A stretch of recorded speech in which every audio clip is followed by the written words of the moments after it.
নমস্কার বন্ধুরা, কেমন আছেন? আশা করছি সবাই খুব ভালো আছেন। প্রিয়াঙ্কা মুখার্জির আরও একটি নতুন ব্লগে আপনাদেরকে জানাই স্বাগত। আজকে সকালটা ভীষণ স্পেশাল। আজকে সকালটা আমাদের অ্যানিভার্সারি, তো সেই জন্য রেডি হচ্ছি কোথাও একটা বেরোবো বলে। কিন্তু আমাদের যে প্ল্যানটা ছিল, যে আমরা ভেবে রেখেছিলাম যে পুরীতে আমাদের অ্যানিভার্সারিটা সেলিব্রেট হবে, পুরীতে থাকবো। কিন্তু পুরীতে যাওয়া হয়নি, বিকজ আমাদের সেদিনও একটা বিয়ে বাড়ি ছিল, তো সেটাও অ্যাটেন্ড করা ভীষণ জরুরি ছিল।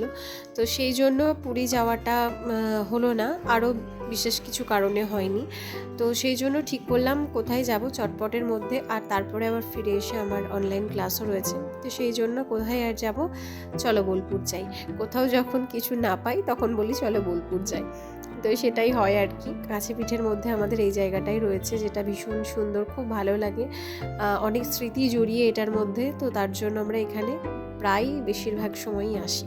প্রথমে ভেবেছিলাম যে আমরা আমাদের পার্কটাই যাব, যেখানে আমাদের প্রচুর স্মৃতি জড়িয়ে, কিন্তু সেই পার্কটা ছিল বন্ধ, যে কারণে আবার আমাদেরকে এখানে ঘুরে আসতে হলো।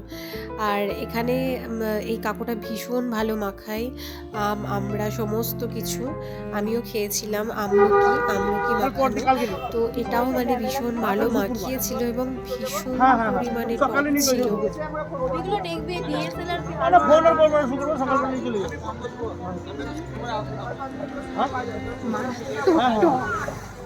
আমি খেলাম কামরাঙা মাখানো, আর রাজদীপ খেয়েছিল পেয়ারা মাখা। তো ওরটা ভালো হয়েছিল, আমারটা মানে কিছুটা খাওয়ার পরে মনে হচ্ছিল আর পারবো না, কারণ মারাত্মক টক ছিল। আর এই দেখুন, পুরো হাটটা একদম পুরো ফাঁকা। তারপরে জানতে পারি কেন ফাঁকা, সেটা হচ্ছে এই দিনকে নাকি মানে সাফাই করার দিন হাটটা। তো আমরা এত বছর এসেছি এখানে, কখনো জানতাম না যে আলাদা করে স্পেশাল দিন হয় যেদিন পরিষ্কার পরিচ্ছন্ন করে। মানে আমরা যতবার এসেছি ততবারই দেখেছি খুব সুন্দরভাবে গোছানো সাজানোভাবে সব মেলা বসে আছে, লোকজন বসে আছে, প্রচুর হইচই। কিন্তু সেদিন একদম পুরো ফাঁকা শূন্য যাকে বলে। তারপরে আর কি কিছুক্ষণ ওখানে বসলাম, গল্প করলাম, কিছুটা সময় কাটালাম, তারপরে চলে গেলাম একটা রেস্টুরেন্টে। সেটাও আমাদেরই প্রিয় রেস্টুরেন্ট, সেটা হচ্ছে বিচিত্রা, বোলপুরে, শান্তিনিকেতনের ওখানে। তো ভীষণ ভালো খাবার এবং এখানকার অ্যাম্বিয়েন্সটা ভীষণ ভালো।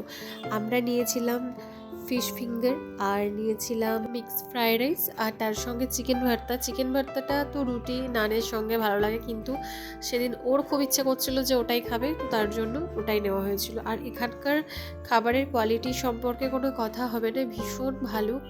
দামটা একটু হাইলি, কিন্তু খাবারের কোয়ালিটি খুব ভালো। তারপরে এখানে আমরা খাওয়া দাওয়া সেরে নিয়ে, লাঞ্চটা সেরে নিয়ে আমরা বেরিয়ে পড়েছিলাম বাড়ি যাওয়ার উদ্দেশ্যে। তার কারণ 4টের মধ্যে বাড়ি পৌঁছে আমাকে আবার অনলাইন ক্লাসে বসতে হবে, আর অনলাইন ক্লাসে বসার পরপরই আবার সেটাকে শেষ করে বিয়ে বাড়ি যেতে হবে। তো সব কিছু মিলেই দিনটা খুব ভালো কেটেছে। আর ভিডিও আপনাদের কেমন লাগলো সেটা কিন্তু অবশ্যই জানাবেন।